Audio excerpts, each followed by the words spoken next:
Shalom, selamat pagi, selamat kita berhimpun dan beribadah di dalam nama Tuhan Yesus. Mari kita mulai ibadah pada pagi hari ini. Kita buka dengan doa terlebih dahulu.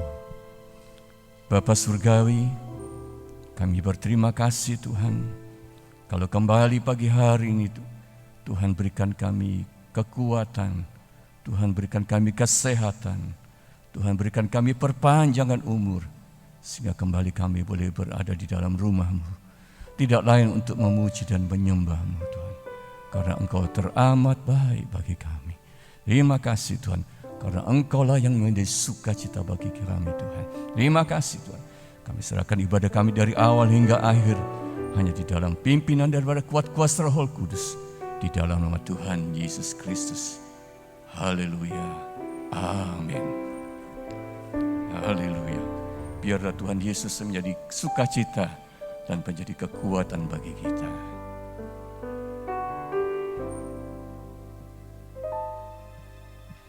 Yesus sukacitaku, Yesus kekuatanku, penolong dalam kesesakan.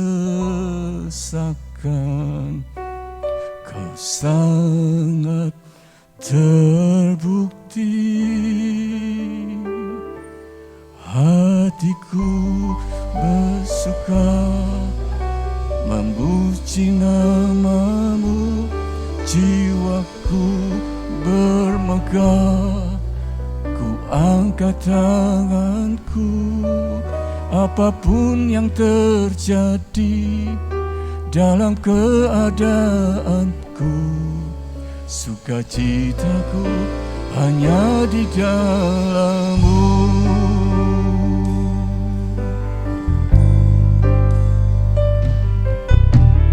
Yesus sukacitaku,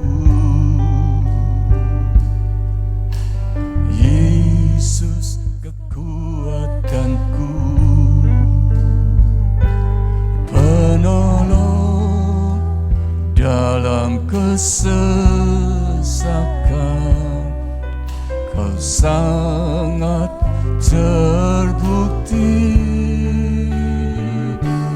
hatiku bersuka memuji nama-Mu, jiwaku bermegah, ku angkat tanganku. Apapun yang terjadi dalam keadaanku, sukacitaku hanya di dalam-Mu. Mari katakan, Yesus sukacitaku,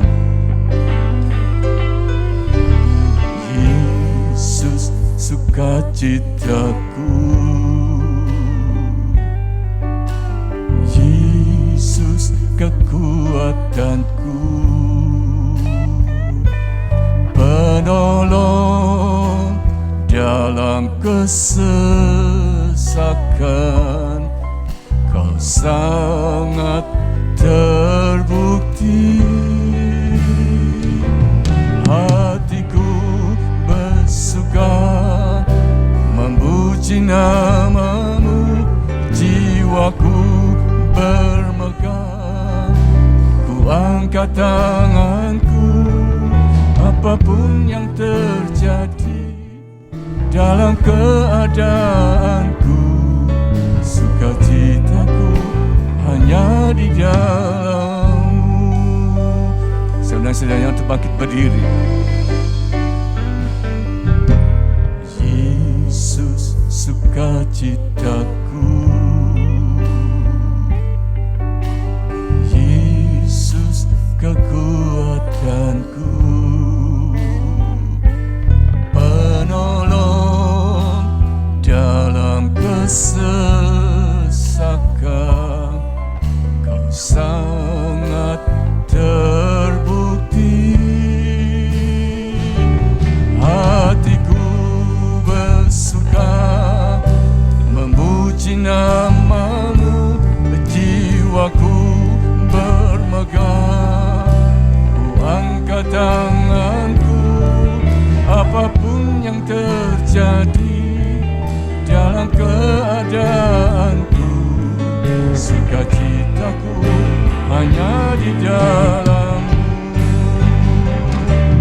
Hatiku bersuka memuji namamu, jiwaku bermegah, ku angkat tanganku. Apapun yang terjadi dalam keadaanku, sukacitaku hanya di dalam-Mu. Hatiku bersuka memuji namamu, jiwaku bermegah, ku angkat tanganku. Apapun yang terjadi dalam keadaanku, sukacitaku hanya di dalam-Mu. Sukacitaku hanya di dalam-Mu. Sukacitaku hanya di dalam-Mu.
Segala kebaikan-Mu Tuhan.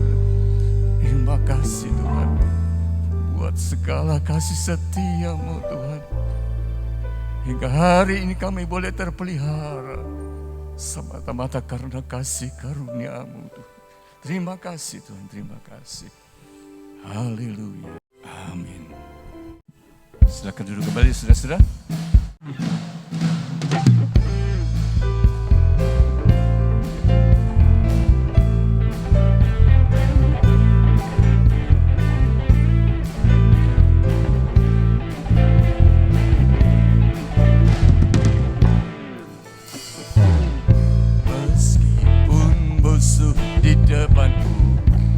rintangan menghadang langkahku, ku tahu sungguh Engkau bersamaku.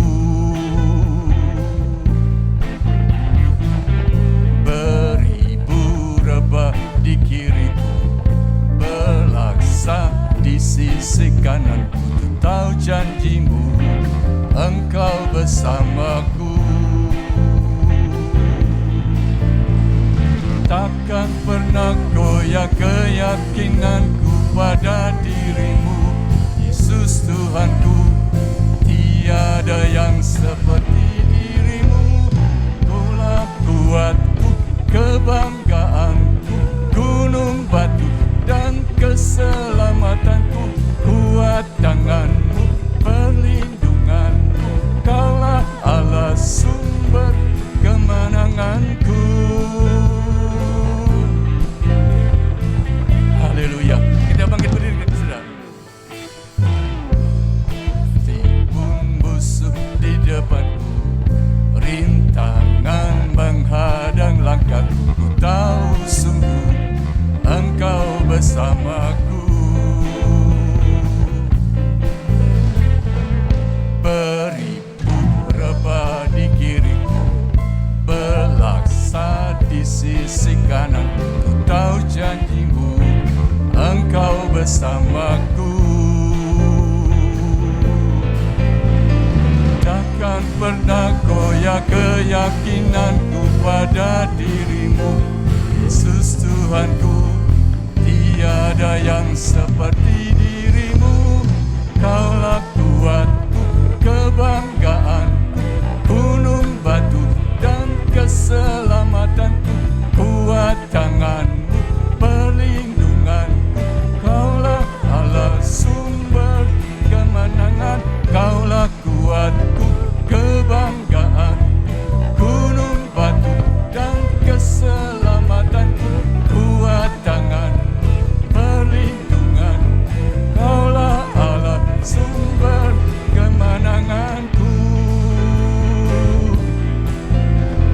Takkan pernah goyah keyakinanku pada dirimu, Yesus Tuhan. Tiada yang seperti dirimu. Kaulah kuatku, kebanggaanku, gunung batu dan keselamatanku. Kuat tanganmu, perlindunganku, Kaulah Allah sumber kemenangan. Kaulah kuatku, kebanggaanku, gunung batu dan keselamatanku. Kuat tanganmu, perlindungan, Kaulah Allah sumber kemenanganku. Sumber kemenanganku, sumber kemenanganku.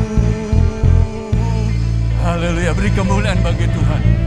Dialah gunung batu kita, Dialah sumber kemenangan bagi kita. Biarlah Dia hanya menjadi satu-satunya yang di pengharapan kita.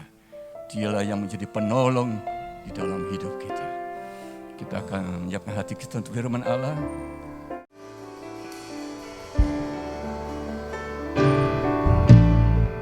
Saat ku dalam kesesakan, yang ku harap hanya Kau Tuhan. Saat badai hidup menerpa, masih ada Tuhan bagiku. Saat semua jalan tertutup, tiada yang sanggup menolong. Saat air mata tercurah, masih ada Tuhan bagiku. Penolongku hanyalah dirimu, penghiburku hanya Engkau Bapa. Selalu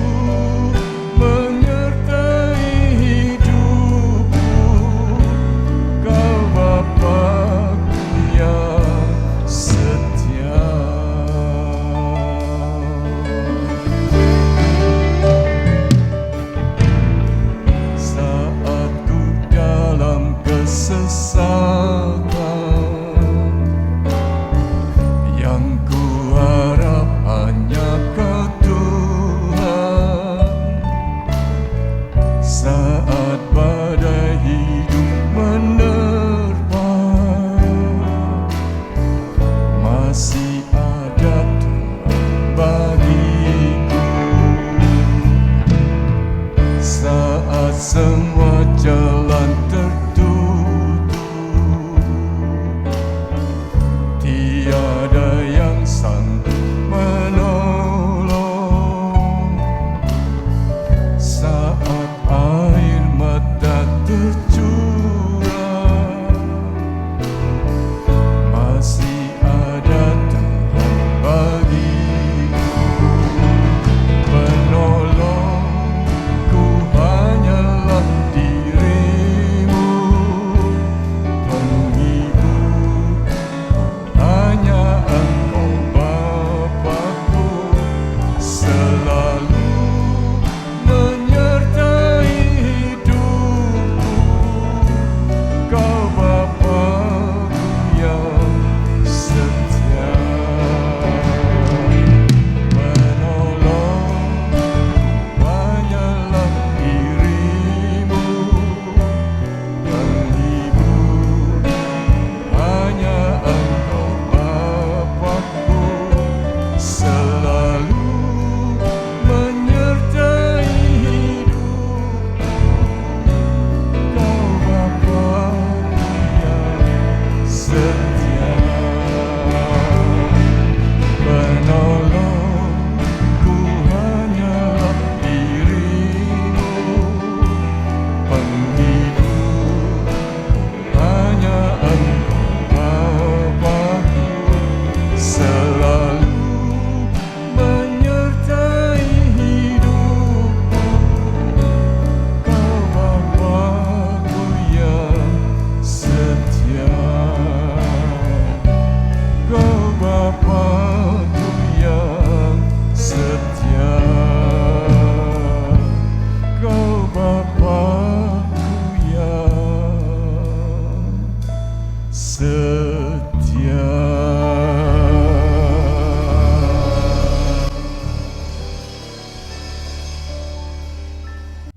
Kami percaya Tuhan Yesus, Engkau telah mendengar dan menerima puji-pujian penyembahan kami.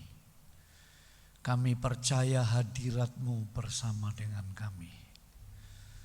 Kuduskan dan urapi hati pikiran telinga kami. Kami butuh firman-Mu untuk kembali mengingatkan, mengajari, menasehati, mendidik, mengubahkan hidup kami, supaya kami kembali kepada sasaran rencana-Mu yang kekal dan mulia. Terima kasih Tuhan, beri kami telinga seorang murid, sehingga kami dapat mengerti, mentaati, dan memelihara firman-Mu dalam jalan hidup kami. Puji syukur, haleluya. Kami sambut sabda-Mu di dalam nama Tuhan Yesus Kristus, Kepala Gerejanya, Tuhan dan Juru Selamat, mempelai laki-laki surgawi kami yang sempurna. Haleluya. Amin. Silakan duduk kembali jemaat yang dikasihi Tuhan.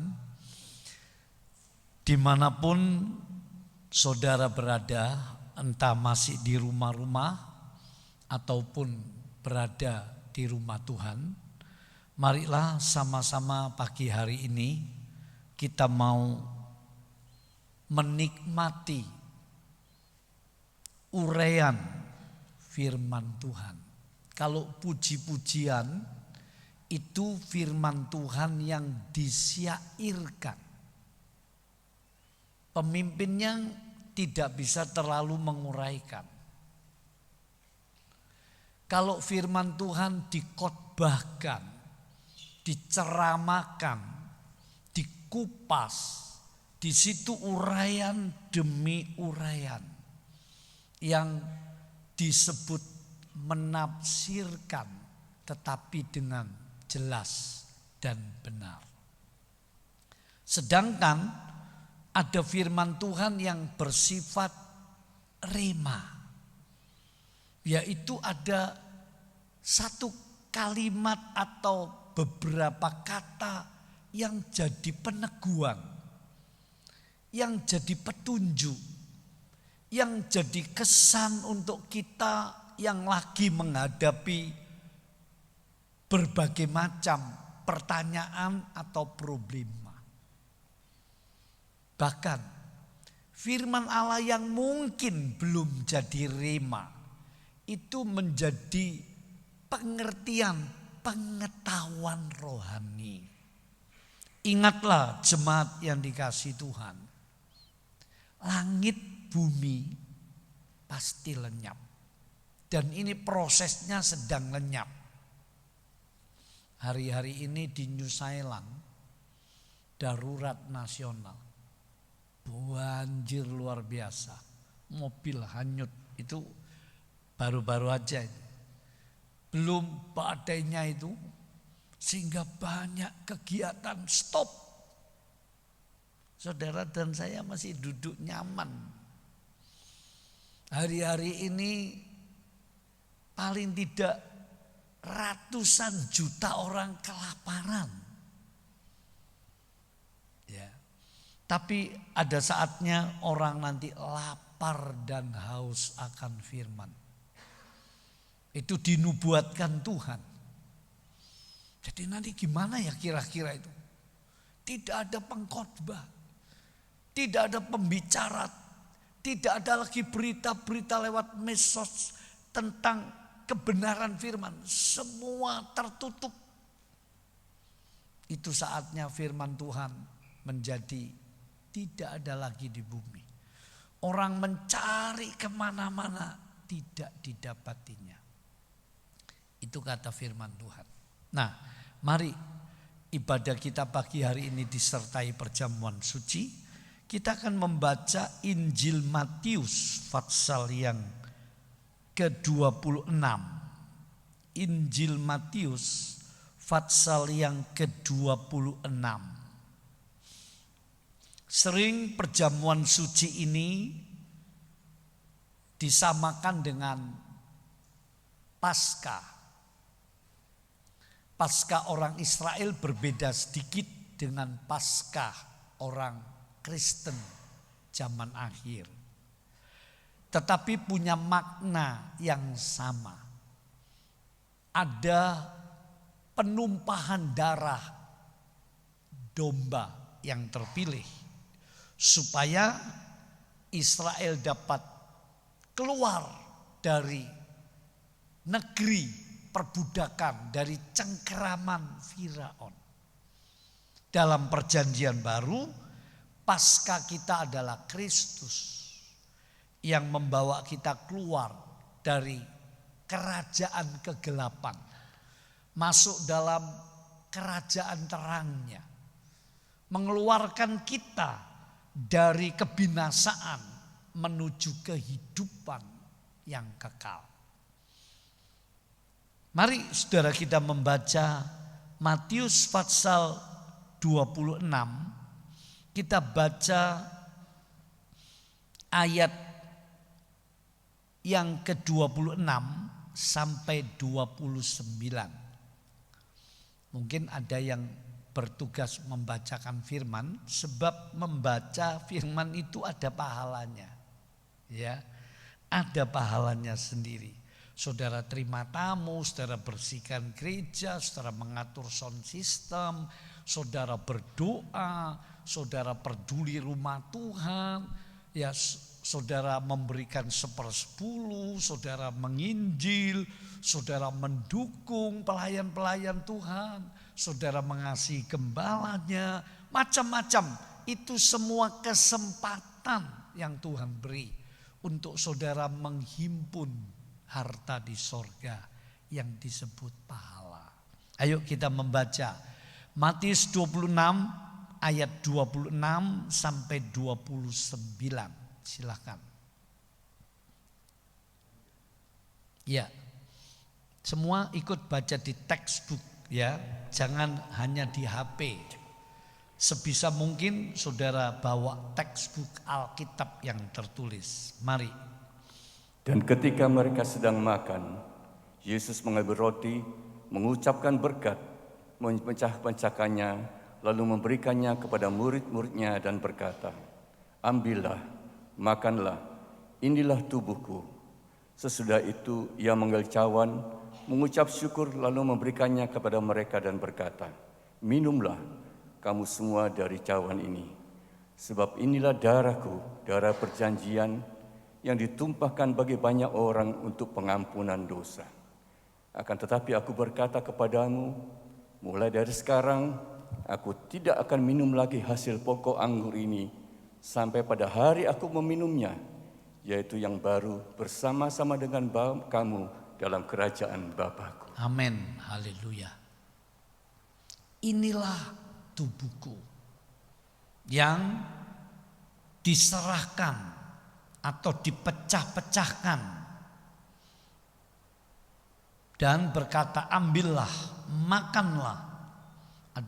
Ada 4 Injil, Markus, Lukas, juga Matius dan Yohanes pasal 6, juga 1 Korintus pasal 11. Itu semua tentang perjamuan suci, perjamuannya Tuhan yang setiap bulan minimal oleh gereja Tuhan diperingati dan dilakukan sebagai satu kebenaran Alkitab. Saya katakan sebagai satu sakramen yang kudus, yang punya makna penting dan mendalam. Karena itu saya ajak saudara untuk melihat poin-poinnya. Dikatakan, "Ambillah, makanlah, inilah tubuhku," ayat 26. "Minumlah kamu semua dari cawan ini, sebab inilah darahku, darah perjanjian." Haleluya.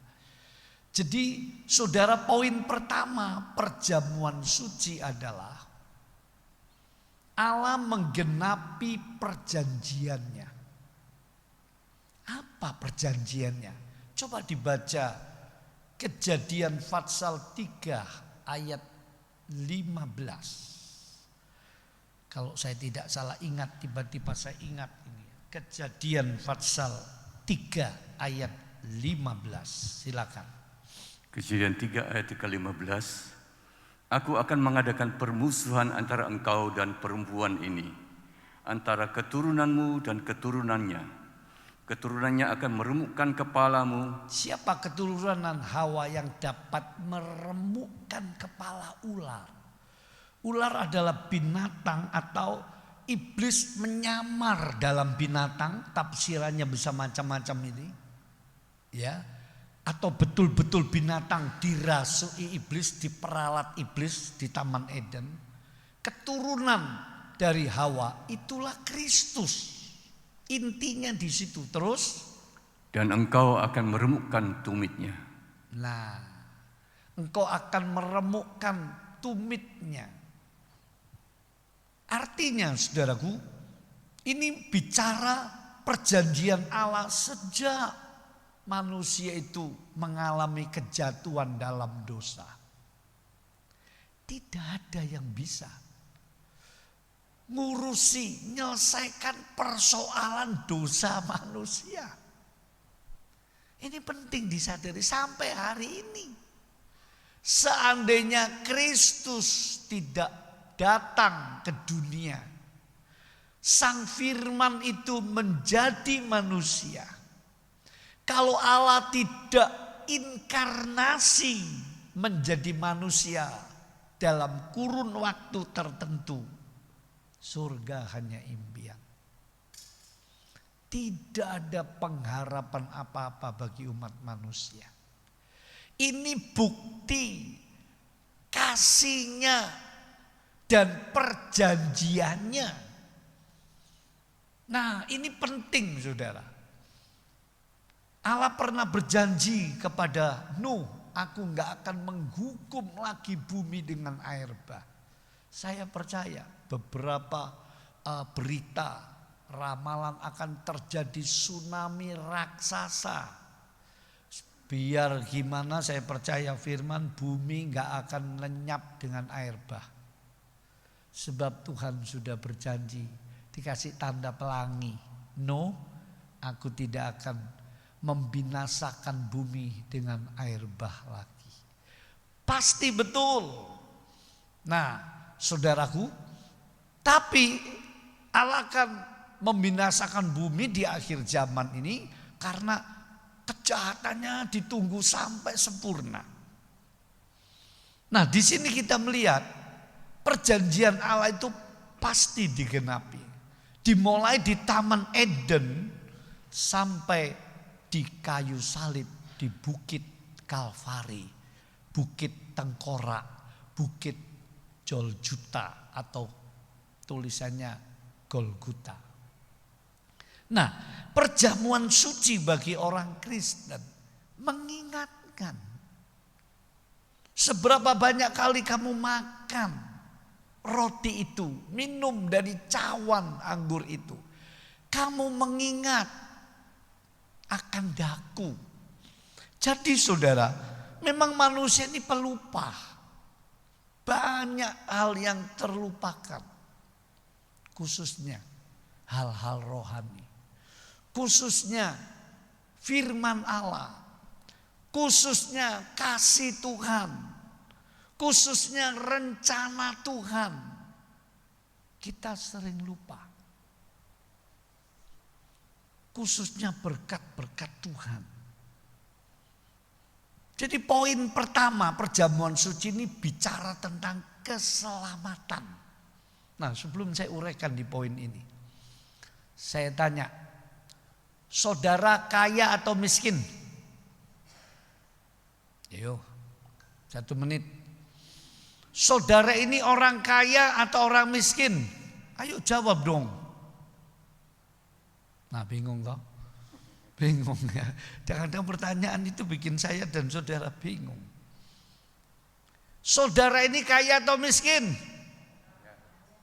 Nah, siapa yang ngomong saya ini kaya? Angkat tangan. Tidak berani. Rupanya tidak punya deposito itu ya. Rupanya kantongnya kempes ya. Sekali lagi, saudara yang kaya angkat tangan. Nah, saya ajak saudara, gak peduli kantongmu kempes, utangmu akeh, bilang aku kaya, angkat tangan. Semua angkat tangan. Semua angkat tangan. Ayo, ayo beri kemuliaan bagi Tuhan. Haleluya. Ayo dengar gini dulu. Siapa yang mau kakinya 2 tak beli 1 miliar? Tak potong ini, tak gerajinya, mau enggak? Nah, berarti saudara sudah punya uang 1 miliar. Siapa mau matanya dibeli 2 miliar? Siapa mau ginjalnya 2 dibeli 1 miliar? Gak mau. Saudara dan saya hari ini orang kaya. Karena saudara ini sudah punya miliaran, tapi saudara lupa dan saya ini lupa. Orang kehabisan oksigen. Waktu oksigen habis karena dulu COVID, sekarang katanya COVID nggak ada. Benar nggak ini? Saudara, kalau orang butuh oksigen berapa saja bisa dibeli karena itu menentukan hidupnya. Saudara tiap hari itu loh, hirupi oksigen loh. Jantungmu berdetak. Memang sekarang banyak penjualan organ tubuh manusia, terutama anak-anak, remaja-remaja, hati-hati.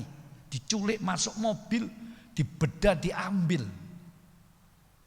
Jadi bapak ibu harus makin hati-hati mengamati anak-anak. Karena manusia sudah butuh uang.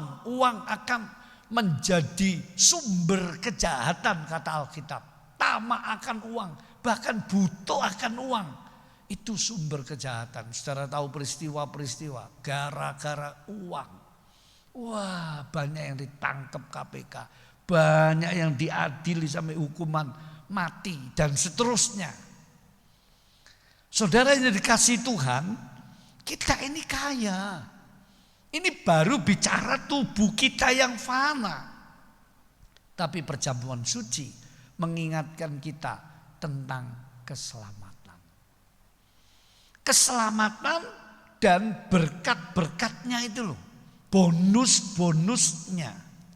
Nah, keselamatan ini ada 2 poin dulu saya tekankan. Pertama, keselamatan kita oleh iman. Nah, oleh iman. Coba dibaca Efesus pasal 2 ayat 8 sampai ayat 9. Ya. Efesus pasal yang kedua ayat 8 sampai ayat 9. Silakan. Efesus 2 ayat 8 dan 9. Sebab karena kasih karunia kamu diselamatkan oleh iman. Itu bukan hasil usahamu, tetapi pemberian Allah. Itu bukan hasil pekerjaanmu. Jangan ada orang yang memegahkan diri. Nah, jelas iman itu sangat penting dalam kehidupan orang Kristen untuk mencapai keselamatan. Dari awal intinya iman, bukan perbuatan dulu. Ini masih seringkali jadi pro kontra. Ini seringkali masih menjadi kesombongan manusia. Rasanya kok gak mantep. Rasanya kok belum bisa diterima akal. Kalau keselamatan hanya percaya saja. Perbuatannya, lu masa dimasukkan surga? Saudara, ingat Alkitab yang berkata, dan itu logis loh. Saudara dan saya berbuat kayak apa sih? Mau sebaik apa, sebenar apa, sesuci apa, bisa tak untuk masuk ke surga layak itu? Coba pakai akal sehat. Standarnya Allah luar biasa. Maha kudus, tidak boleh ada sedikit pun dosa. Nah, kalau tidak melalui penebusan oleh Yesus Kristus, saudara mengimani. Iman di sini artinya saudara menggantungkan. Sudah nggak ada gantungan lain. Saudara pernah melihat arti gantungan?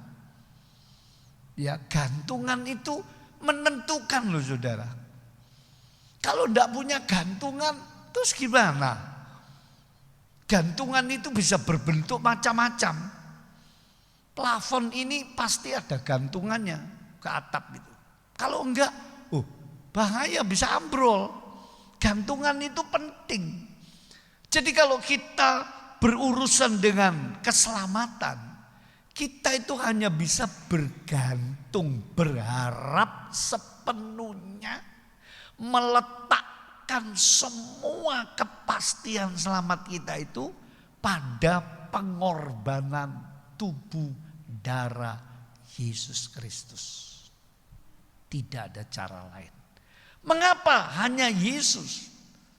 Karena Yesus adalah Allah itu sendiri.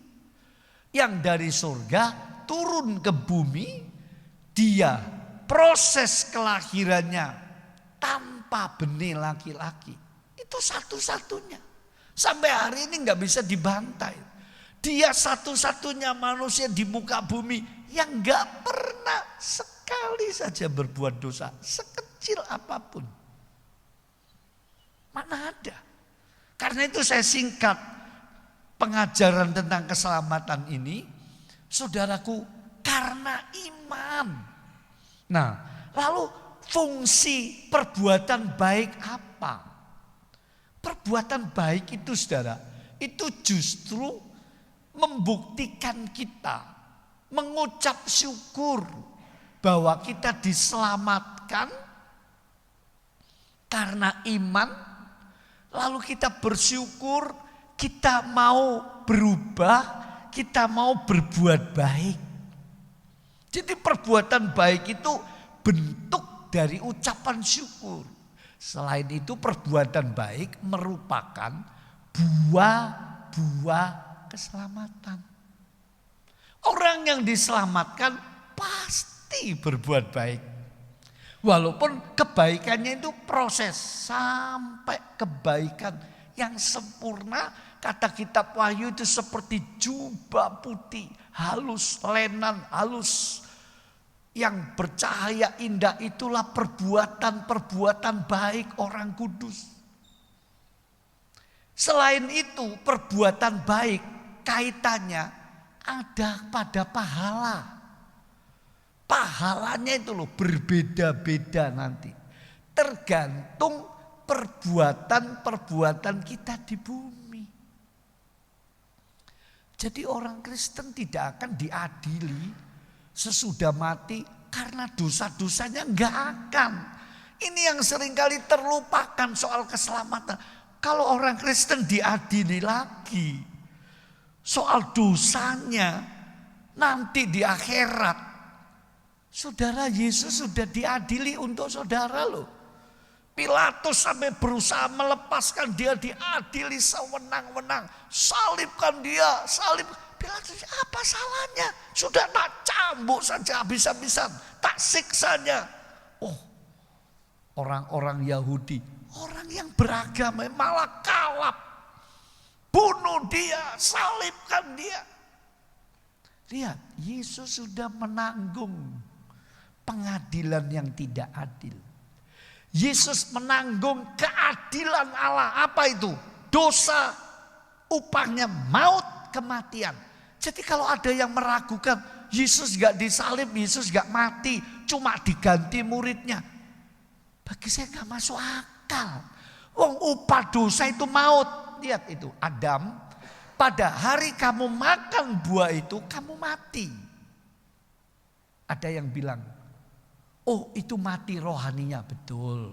Dia gak bisa lagi bersekutu dengan Allah. Dia sembunyi, takut, tidak bisa punya hubungan dengan Allah.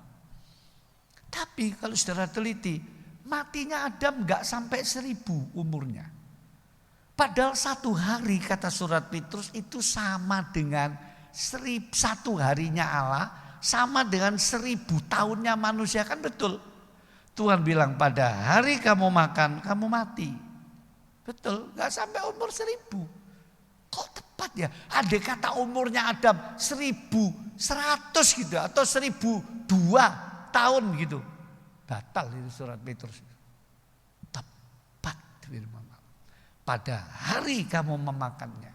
1 hari bagi Allah, 1000 tahun bagi manusia. Nah, saudaraku, saya kembali. Jadi gak masuk akal kalau perbuatan kita manusia itu untuk mencapai keselamatan ini benar-benar sebuah hal yang memberatkan dan tidak logis, bahkan tidak benar.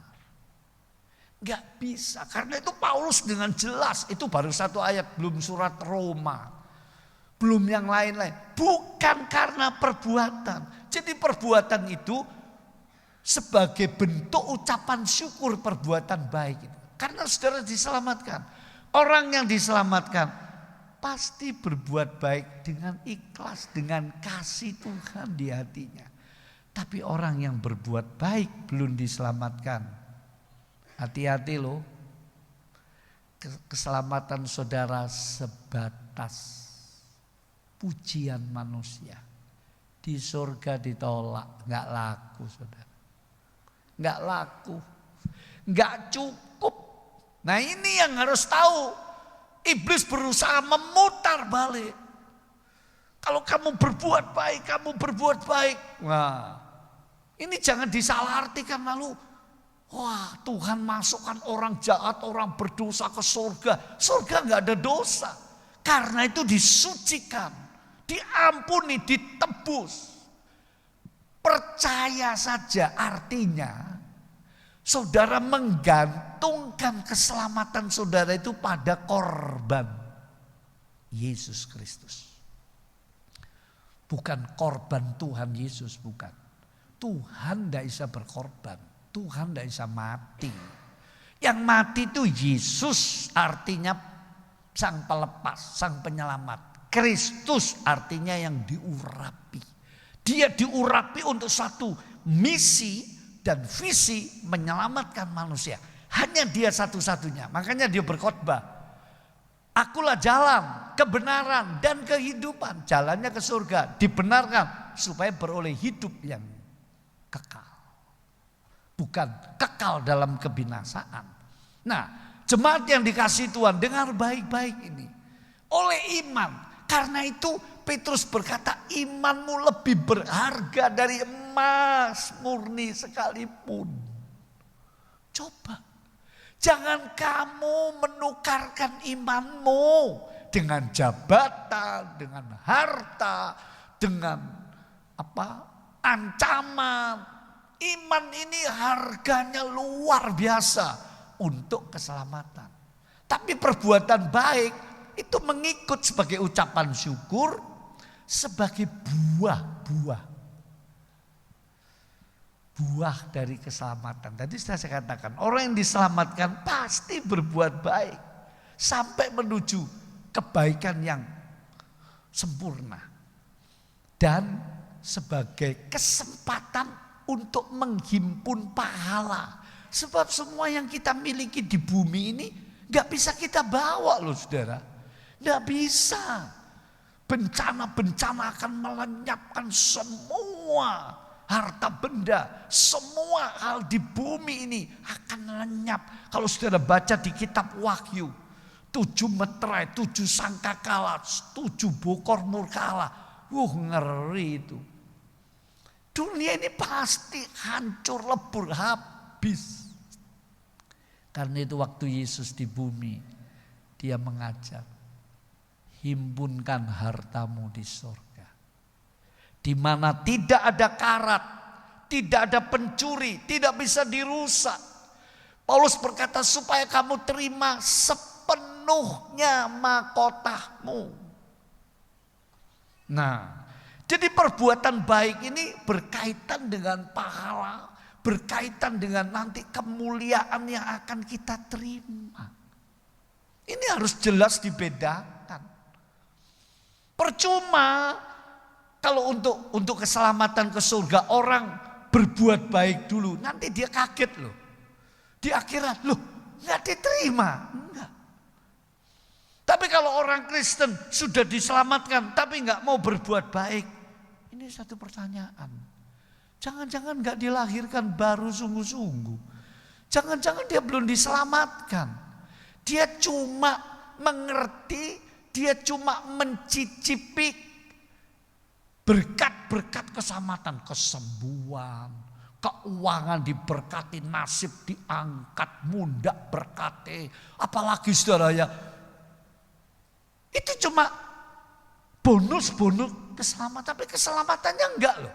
Sebab waktu orang Israel keluar dari Mesir itu ada bangsa kacauan yang ikut menikmati loh. Menikmati kebebasan, tapi mereka enggak masuk Kanaan. Kalau saudara perhatikan di kerajaan 1000 tahun, nanti ada manusia-manusia yang ikut menikmati pemerintahan Kristus, Tuhan yang mulia, yang sudah menjadi raja segala raja, yang sudah ditentukan oleh rencana Bapa yang kekal. Mereka ikut menikmati loh. Mereka ikut punya anak. Wah, kalau saya jelaskan kerajaan 1000 tahun ini menarik dan unik.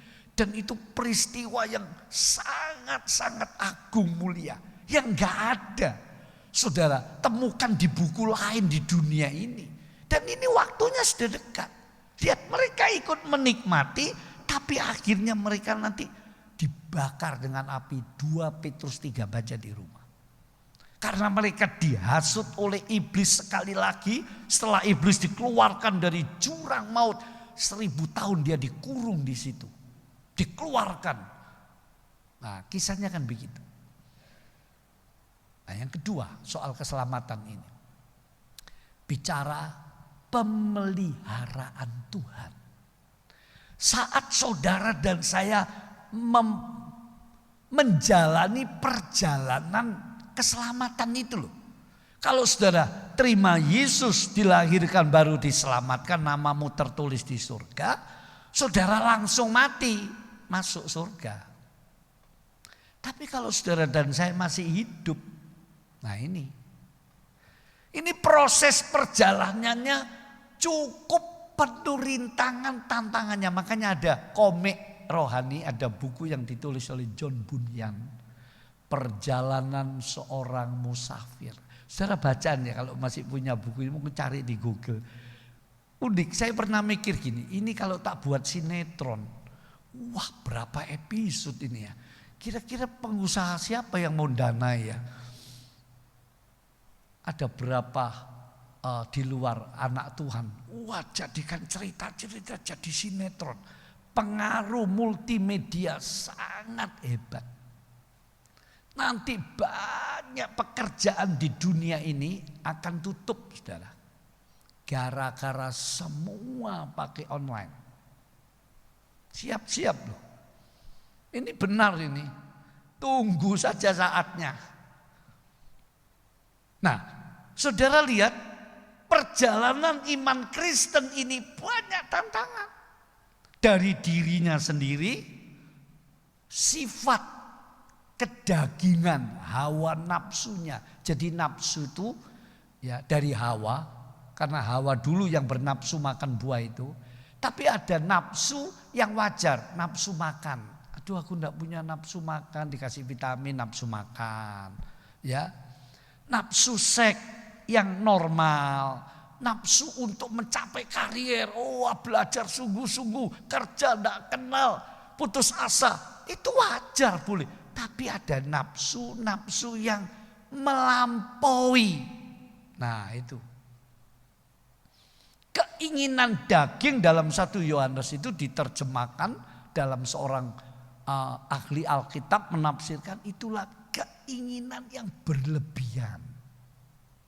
Wah, itu kita menghadapi itu dalam diri kita. Makanya Paulus berkata, coba dibaca Roma 7 ayat 24. Ini ayat-ayat penting jemaat. Silakan.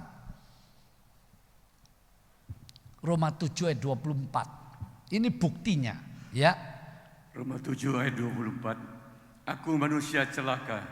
Siapakah yang akan melepaskan aku dari tubuh maut ini? Nah, terus 25. Syukur kepada Allah oleh Yesus Kristus Tuhan kita. Jadi dengan akal budiku aku melayani hukum Allah, tetapi dengan tubuh insaniku aku melayani hukum dosa. Coba itu. Manusia masih, apalagi yang belum dilahirkan baru, itu full 100% melayani hukum dosa. Karena itu tidak bisa dilawan. Gak ada ajaran, gak ada teknik, gak ada etika, gak ada cara bisa melawan hukum dosa. Jadi dosa itu sudah jadi hukum. Sudah digedok jadi hukum. Artinya sudah paten. Sudah siapa yang melanggar kena hukuman. Dan dia sifatnya permanen, hukum. Gak bisa diatasi. Nah, dengan tubuh insaniku, tubuh tabiat lama, manusia melayani dosa. Tapi orang Kristen setelah diselamatkan, dia tidak harus melayani dosa. Dia diberi kemampuan untuk menolak dosa, tapi belum benar-benar 100%. Karena itu, apakah bisa orang Kristen yang diselamatkan berbuat dosa lagi? Bisa. Nah, terus keselamatannya gimana, Pak? Hilang enggak itu? Dulu saya tertarik dengannya. Bukan langkah pertama menentukan. Saya sering nyanyi itu ya. Kalau sendirian malam-malam di gereja, saya itu pengerja satu-satunya dulu. Tapi langkah, pakai ukulele kecil. Yang terakhir, saya itu mati-matian mau setia. Bukan langkah pertama menentukan. Tapi setelah mempelajari firman Allah dari Alkitab, dari buku-buku tafsir. Loh, kalau caranya begini, Wah, ini kembali ke mudah-mudahan ini. Siapa yang jamin? Wah, kalau begini Kristen ini gak pasti nih. Langkah terakhir itu loh, siapa yang pastikan? Sekarang saudara bertanding, saya tanya. Apakah saudara pasti sampai finish? Menang? Gak ada. Nah, ternyata saudara, keinginan daging ya dan iblis dan duniawi itu sistem pola hidup yang bertentangan dengan firman. Itu akan menteror, akan menyeret, akan menggoda, akan mempengaruhi, menekan orang Kristen supaya dia mengabaikan keselamatannya. Karena itu ada ayatnya, jangan kamu melalaikan keselamatanmu yang begitu besar. Surat Ibrani, cari di rumah. Nah, dengan 3 musuh rohani, ingat, orang Kristen tidak punya musuh agama lain. Orang Kristen tidak punya musuh sesama manusia. Dimusuhi mungkin. Orang Kristen diajar jangan memusuhi. Doakan musuhmu, balaslah kejahatan dengan kebaikan. Ini tantangan supaya pahalamu penuh. Nah saudara, jadi bayangkan dari dalam dirinya ada pergolakan keinginan daging yang menjadi musuh rohani yang belum lenyap. Cuma dimatikan waktu Kristus berkorban. Manusia lama kita turut dimatikan lalu dikubur dalam baptisan. Ngerti enggak ini ya? Secara hukum saudara mati. Tapi belum lenyap. Karena itu kalau saudara malas ibadah, malas berdoa, malas membaca firman, ya saudara jauh dari hadirat Roh Kudus, kedagingan itu gampang muncul lagi karena dia belum lenyap. Ini HP kalau saya matikan volumenya nggak keluar. Begitu dibesarkan keluar, tergantung bagaimana kita meresponi, ya kan begitu. Nah begitu juga kedagingan kita. 2, iblis. 3, sistem dunia di akhir zaman. Ini bayangkan jaminan keselamatan orang Kristen ini lalu letaknya di mana? Ayo dibaca supaya jelas. Filipi pasal 2 ayat 12 sampai 13. Ini ayat yang terkenal, silakan dibaca. Ayo. Haleluya, waktunya. Terus dikit lagi ya, saya berburu. Filipi pasal 2 ayat 12 sampai 13. Hai saudara-saudaraku yang kekasih, kamu senantiasa taat. Karena itu tetaplah kerjakan keselamatanmu dengan takut dan gentar, bukan saja seperti waktu aku masih hadir, tetapi terlebih pula sekarang waktu aku tidak hadir, karena Allah lah yang mengerjakan di dalam kamu baik kemauan maupun pekerjaan menurut kerelaannya. Nah, ayat 12 seringkali kerjakanlah keselamatanmu. Lalu pikiran kita memikir, menafsir. Jadi kita yang harus sungguh-sungguh mengerjakan. Itu masuk akal. Itu bentuk tanggung jawab. Dengar, keselamatan oleh iman tidak membebaskan kita dari tanggung jawab. Clear ya? Tidak membebaskan kita dari tanggung jawab untuk ikut. Karena di dalam keselamatan itu ada satu paket namanya kemuliaan, pahala. Nah di situ. Tetapi saudara perhatikan, kerjakanlah selamatmu itu gandengannya ketika aku tidak hadir. Jadi walaupun pemimpinnya tidak ada, Salomo berkata, contohlah belalang. Walaupun tidak ada pemimpinnya, dia setia. Akhir zaman ini banyak orang gak ikut Kristus, ikut pendeta. Baik, tapi gak benar. Wah, pendeta ini memberkati saya khotbahnya. Waduh, saya bertumbuh. Baik. Tapi hati-hati, saudara menyandarkan pertumbuhanmu pada seorang pendeta. Dia cuma alat. Tapi Kristus saja menjadi pujaan, sentra harapan kita, tempat kita bertumpu, bergantung keselamatan. Nah, saudara, kalau kita lihat Paulus tidak hadir, lalu banyak orang Kristen mulai di Filipi itu kendor, malas, gak sungguh-sungguh. Paulus kerjakan, arti taatilah. Gak peduli siapa yang khotbah, siapa yang mimpin, pengumuman gereja, perintah-perintah program gereja, ikuti. Itu bentuk ketaatan. Saudara mau taat sama Tuhan yang gak kelihatan. Oh, sama manusia aja gak taat. Itu gak masuk akal. Kata suratan Yohanes, kalau kamu gak bisa mengasihi sesamamu yang kelihatan, bagaimana mungkin kamu mengasihi Allah yang tidak kelihatan? Jadi kerjakan selamatmu itu, saudara. Kehendak bebas kita, walaupun tidak ada pemimpin, tidak dipimpin, nggak ada yang lihat, tetap untuk taat, setia, sungguh-sungguh, komitmen, rendah hati, jujur, apalagi lah itu yang dimaksud. Ketika aku tidak hadir. Nah, terus kenapa? Kok bisa? Ayat 13. Karena Allah sudah mengerjakan, di dalam kamu ada Roh Kudus. Roh Kudus yang dorong kamu. Ketika kamu malas, dia ngomong, ayo rajin. Ketika kamu memandang manusia sakit hati, Roh Kudus bilang, gak boleh. Kamu pandang Kristus. Ketika kamu seorang diri melayani, ya Roh Kudus bilang, gak apa-apa, upahnya kamu ambil semua, berkatnya kamu terima semua. Loh, Allah yang mengerjakan loh. Jadi kalau saya simpulkan begini, ketika orang Kristen sudah diselamatkan, lalu perjalanan imannya yang begitu jauh, sejauh berapa, saudara berapa tahun sudah jadi orang Kristen?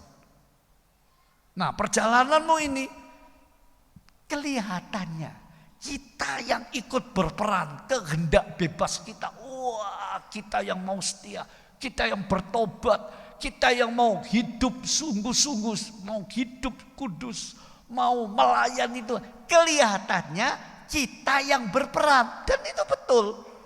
Kehendak bebas kita itu dimanfaatkan oleh Roh Kudus supaya saudara layak terima pahala. Tapi dengar, diam-diam Roh Kudus mengerjakan di hatimu itu. Siapa yang bisa membuat orang Kristen bertobat kembali kalau dia berdosa? Siapa yang bisa menyadarkan dia, dirinya sendiri, kehendaknya sendiri, kesadarannya sendiri, pengertiannya sendiri? Enggak. Daging kita ini sudah takluk kepada dosa. Makanya Tuhan Yesus, aku mintakan pada Bapa penolong itu, Roh kebenaran, Dia yang akan mengajari kamu, membimbing kamu. Surat Efesus berkata, Dia yang mengkuatkan di hatimu. Nah, ini benar. Jadi Tuhan itu setelah orang diselamatkan, Dia bertanggung jawab, digiring, saudara. Terus dijaga, karena itu di tabernakel, saudara lihat. Orang Israel disertai dengan apa? Tiang awan, tiang api. Dengan tabut perjanjian sampai mereka rintangan demi jebol semua itu. Kalau tiada Tuhan, di luar Tuhan ku tak maju. Di luar Tuhan ku jatuh.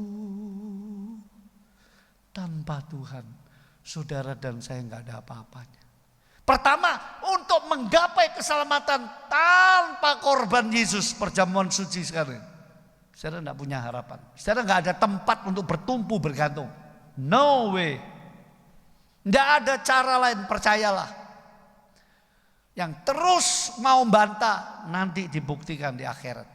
Kaget. Di Alkitab mana contohnya? Lukas 16. Matilah orang kaya itu wow, dia kaget.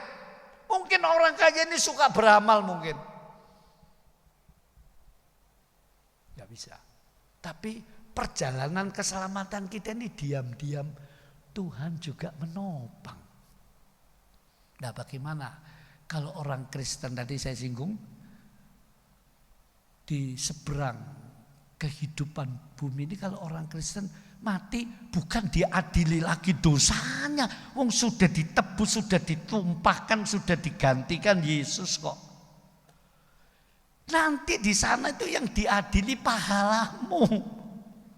Wah ini kalau dikasih tugas banyak alasan, ya pahalanya kecil. Sampai ada orang Kristen kurang ajar, maksudnya kurang pengajaran. Dia ngomong gini, tidak apa-apa Pak Pendeta, masih dicepit no lawang, di balik lawang pokoknya melbu surga wis puji Tuhan. Oh tunggu dulu, itu kan pikiran saudara, asumsi saudara. Tidak begitu. Nah saudaraku, jadi dipelihara. Kalau orang Kristen berbuat dosa, itu sama Tuhan satu. Dia dicambuk di dunia ini. Kalau anak saudara nakal berbuat salah, saudara yang hukum. Tapi itu bukan untuk membinasakan, untuk mendidik. Dia tetap anak saudara. Gak bisa berubah lagi itu, gak bisa hilang itu. Status itu gak bisa hilang. Ini baru betul-betul keren. Ini baru betul-betul penebusan. Ini baru betul-betul karya Allah. Jaminannya pasti. Nah, kalau dikembalikan ke manusia, ya ampun dalam pikiran saya. Gimana? Anggap ya saudara ya. Pelan-pelan. Tapi manusia kita ini kehendak terus bekerja, ayo sungguh-sungguh mati-matian berjuang, bergumul istilahnya apa sajalah. Bertobat kembali. Tapi dengar, semua itu Tuhan yang mengerjakan kata Filipi. Coba dibaca lagi lah ayat 13-nya itu Filipi 2 ayat 13-nya. Karena Allah lah yang mengerjakan di dalam kamu. Oleh apa? Oleh firman dan rohnya. Baik kemauan loh, maupun pekerjaan, perjuangan, kesetiaan saudara, dia yang mengerjakan. Menurut kerelaannya, kemurahannya, anugerahnya. Awal diselamatkan oleh anugerah, tengah-tengah perjalanan anugerahnya turut menopang. Sampai akhirnya anugerahnya membawa saudara pada kemuliaan yang tiada tara. Beri kemuliaan bagi Tuhan. Haleluya. Ini iman Kristen. Nah, perjamuan suci bicara itu. Jadi kalau ada orang Kristen berbuat dosa, Tuhan cambuk. Bahkan surat 2 Korintus 5. Itu jarang ayat itu dibaca. Biar iblis membinasakan tubuhnya, mungkin nasibnya di dunia, supaya rohnya diselamatkan. Begitu rupa. Karena apa? Setetes darah Yesus yang suci. Itu clear saudara. Setetes darahnya saja genap semua. Apalagi dia tumpahkan habis. Gimana mungkin tidak itu? Kita sendiri yang ragu, kita sendiri yang berasumsi, kita sendiri yang menafsirkan. Allah seperti apa nebus kemudian digeletak bahasa Jawa. Ada, kalau manusia ada, makanya Yesaya berkata, kalau seorang ibu tega membuang anaknya, hai Israel umatku, aku tidak akan membuang kamu. Itu perjanjian lama itu. Apalagi perjanjian baru yang ditebus bukan oleh darah binatang tapi oleh darah Kristus yang mahal, yang mulia. Nah clear ya soal keselamatan. Perjamuan suci saya percepat. Apa saudaraku? Hubungan dan persekutuan. Kalau tadi keselamatan dan berkat-berkatnya, mas saya katakan saudara ini kaya enggak? Kaya. Tuhan beri sehat, bonus-bonus yang lain. Tinggal minta seizin Tuhan. Dia tahu caranya, waktunya ngatur berkati wis, gitu aja. Tapi yang kedua, perjamuan suci ini bicara hubungan dan persekutuan. Siapa yang makan tubuhku, minum darahku, aku dalam dia dan dia dalam aku. Saudara, saya lupa. Ya, kalau saudara, di sini nggak ada botol aqua ya? Ada Pak, satu cepat botol aqua, satu saja. Kalau saudara lihat botol aqua kosong, itu saudara remet, saudara hancurkan gampang bukan? Mudah sekali. Terima kasih. Berapa menit ini? Maafkan saya kalau khotbah saya 14 waktunya ya. Tapi saya ingin memberi makan yang terbaik sebisa saya buat jemaat yang dikasihi Tuhan. Kalau aqua ini ada isinya saudara, saya gini kan susah. Kalau isinya kurang aja masih bisa. Tapi kalau kosong saudara, aduh ditekuk-tekuk diapain gampang. Itu guna perjamuan suci. Bahkan dalam rencana Allah, saudara makan perjamuan suci itu nanti ada kaitan dengan tubuh kebangkitan. Tubuh saudara itu, firman saudara makan, perjamuan suci saudara makan, nanti menjadi, istilah saya menjadi DP. Jadi uang muka untuk tubuh kemuliaan yang akan Tuhan kerjakan. Sebab Tuhan bilang begini, siapa yang makan tubuhku, ia tidak akan mati selamanya. Aku akan membangkitkan dia pada akhir zaman. Yohanes 6. Jadi ada kaitannya. Saudara suka makan firman sungguh-sungguh. Makan minum perjamuan suci. Itu mempersiapkan saudara untuk kemuliaan, salah satunya tubuh kebangkitan. Nah, jadi saudara, poin kedua, perjamuan suci ngajar kita untuk masuk dalam persekutuan, hubungan dengan Tuhan. Kalau kita punya hubungan dengan Tuhan, indah. Baru yang terakhir, perjamuan suci itu tanggung jawab, tugas. Simon, apakah engkau mengasihi aku lebih dari semua? Lebih dari orang-orang ini? Saudaraku, akhir-akhir ini, akhir zaman, ada banyak orang Kristen yang mulai, yang dulunya gak ngerti, gak setia, bangkit jadi sungguh-sungguh mengasihi Tuhan. Ada banyak yang dulu bukan anak Tuhan, dipanggil masuk iman, sungguh-sungguh mengasihi Tuhan sampai rela nyawanya, sampai disiksa mereka. Hari-hari ini saudara, di Korea Utara, di Cina, di Bangladesh, di beberapa negara, siksaannya luar biasa. Mereka rela. Karena mereka ngerti panggilan, tugasnya. Bahkan mereka menyerahkan nyawanya sebagai bentuk sedikit balasannya pada kasih Kristus itu. Mereka tidak bisa membalas.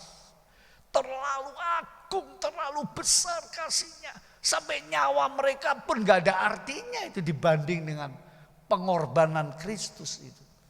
Karena itu Paulus berkata, mati itu untung.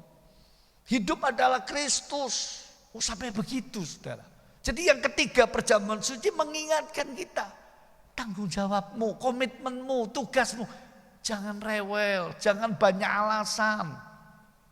Wah, seringkali kalau kita sudah kasih tugas rohani, kita itu terlalu banyak alasan.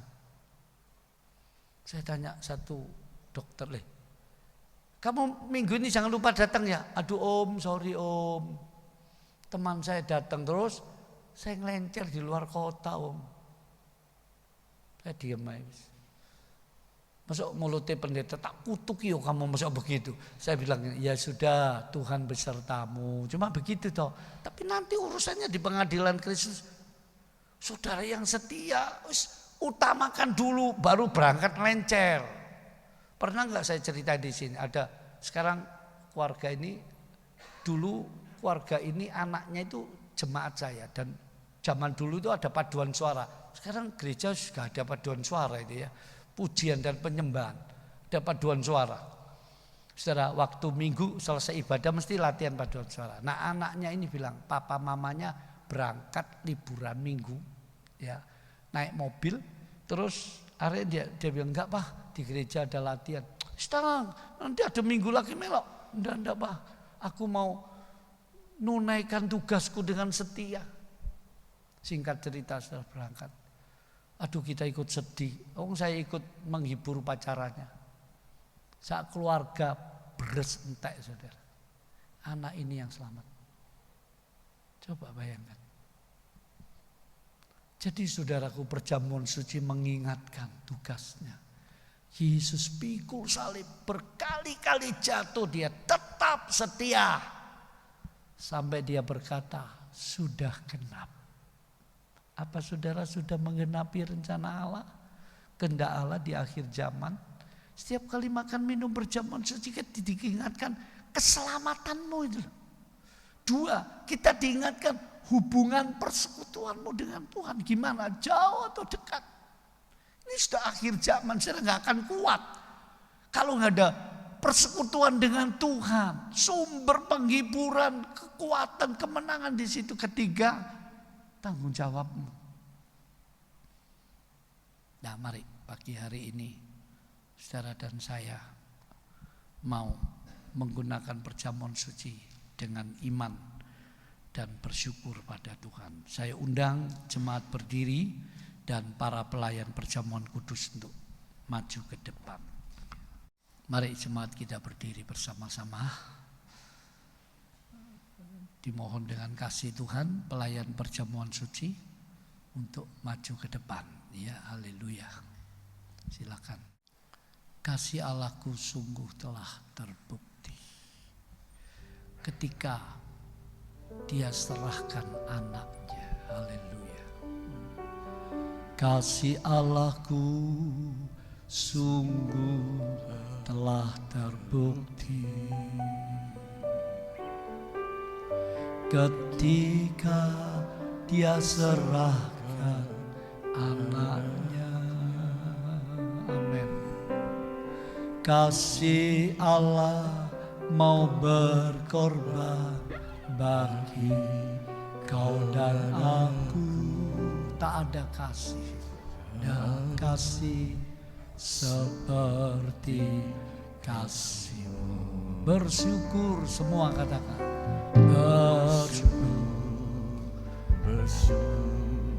Bersyukurlah, bersyukur karena kasih setia-Mu.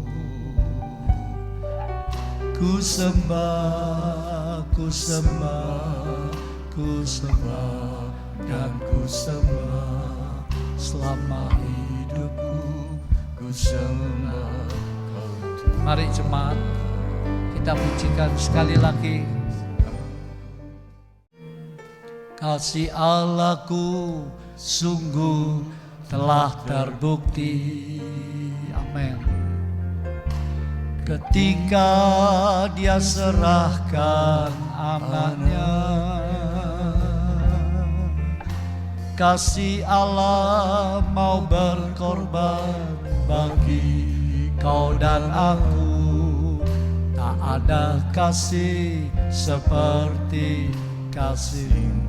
Bersyukur semua katakan. Bersyukur, bersyukur, bersyukurlah, bersyukur karena kasih setia-Mu.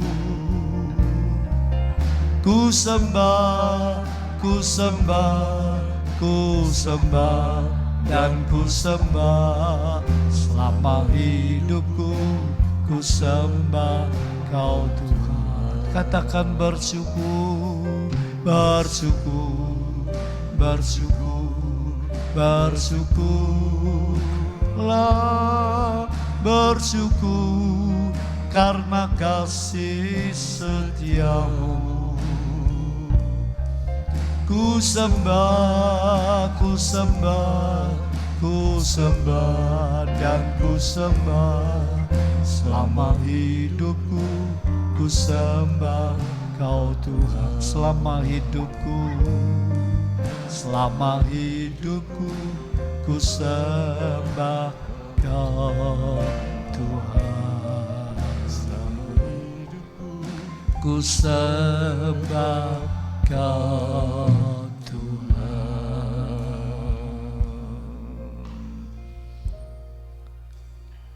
Berkati ya Tuhan roti dan anggur di hadapan hadirat-Mu menjadi tubuh darah Kristus penebus kami untuk mempersekutukan kami dengan pribadi-Mu, untuk membawa kami masuk dalam rencana-Mu yang besar, untuk mengkuatkan dan memberi berkat-berkat bahkan keselamatan yang sudah Tuhan tetapkan.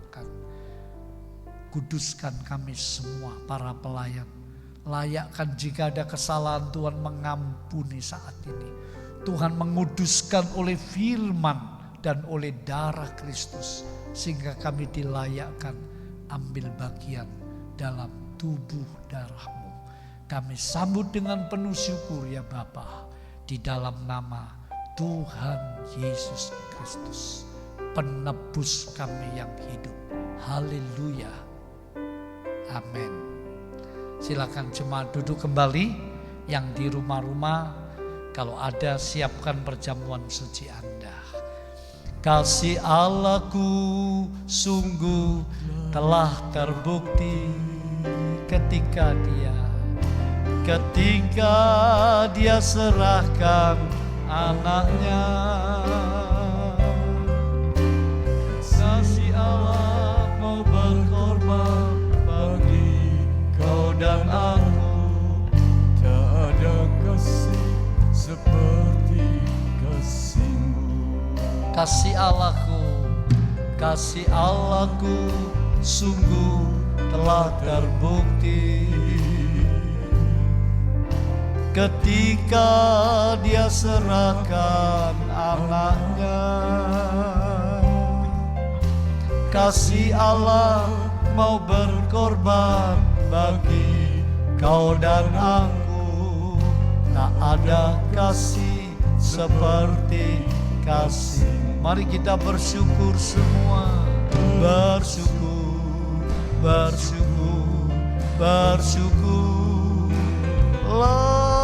Bersyukur karena kasih setiamu.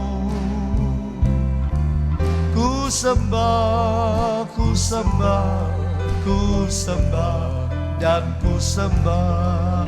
Selama hidupku ku sembah Kau Tuhan. Saya undang jemaat bangkit berdiri. Apa ada yang belum dilayani perjamuan suci? Mohon melambaikan tangan jika ada yang belum. Sudah semua, mari kita angkat tubuh Kristus, roti. Sabdanya, inilah tubuhku yang diserahkan karena kamu sekalian. Ambillah, makanlah untuk mengingat akan daku. Dan lagi sabdanya, aku roti hidup yang turun dari sorga. Siapa yang makan tubuhku, ia tidak akan mati selamanya, melainkan akan dibangkitkan di akhir zaman. Bukankah roti yang disucikan dan diberkati Tuhan pagi ini sungguh-sungguh ada persekutuan dengan tubuh Yesus Kristus? Makan dengan percaya, puji Tuhan.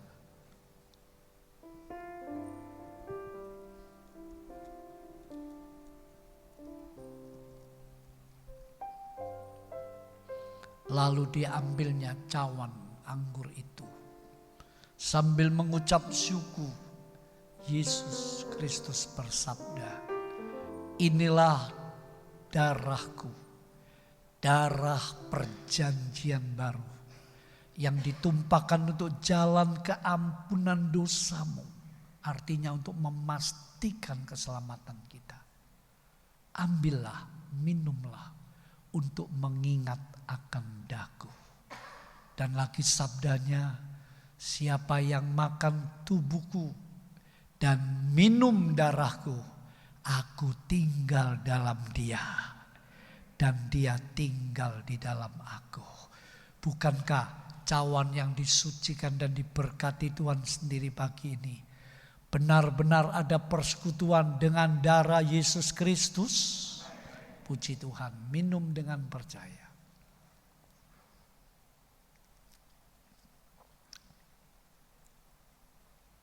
Terima kasih Tuhan. Sesuai dengan janji-Mu melalui firman dan perjamuan suci, keselamatan kami dipastikan di dalam Tuhan. Perjalanan iman kami disertai, ditopang oleh kuasa-Mu. Dan Engkau memberikan berkat-berkat, yang lemah jadi kuat, yang sakit jadi sembuh, yang kekurangan dibukakan jalan berkat masa depan. Terima kasih Tuhan, terima kasih Engkau pakai semua yang sudah ambil bagian dalam perjamuan suci-Mu. Dalam berkat nama Tuhan Yesus Kristus, kami sudah diberkati dengan iman. Yang percaya katakan amin. Puji Tuhan, silakan duduk kembali. Atas nama Gembala dan segenap sidang jemaat, kami mengucapkan terima kasih kepada Bapak Pendeta Yeftah Hadi Sugian untuk pelayanan pada pagi hari ini. Kiranya untuk segala pelayanan dikerjakan beliau, Tuhan yang membalas dengan berkat yang melimpah. Kita akan mendapat kesempatan untuk bawa persembahan bagi Tuhan.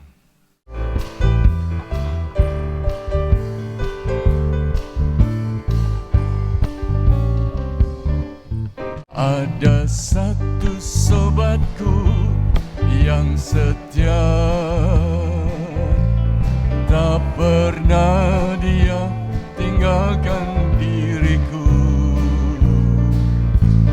Di waktu aku susah, waktuku sendirian, dia selalu menemani diriku. Namanya Yesus, namanya Yesus, nama Yesus yang menghibur hatiku. Namanya Yesus, namanya Yesus, nama Yesus yang menghibur hatiku. Namanya Yesus. Saya kembali muda Bapak Pendeta Yeftah menaikkan doa penutup dan doa berkat. Nama Yesus yang menghibur hatiku. Namanya Yesus, namanya Yesus, nama Yesus yang menghibur hatiku. Nama Yesus yang menghibur, nama Yesus yang menghibur hatiku. Nama Yesus yang menghibur hatiku.